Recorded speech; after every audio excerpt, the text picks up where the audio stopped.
Mumayyizatil Makki, apa kelebihan ayat Makkiyah?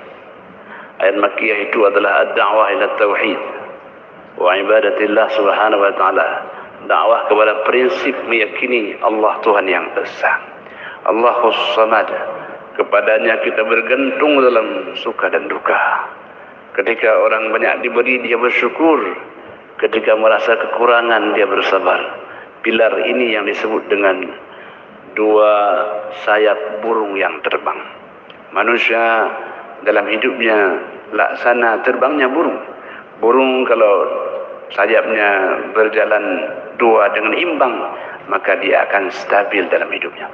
Maka sabar dan syukur adalah dua sayap yang penting kita pertahankan dalam melakukan penerbangan menuju dunia dan akhirat. Hamba Allah yang dimuliakan oleh Allah Subhanahu wa taala,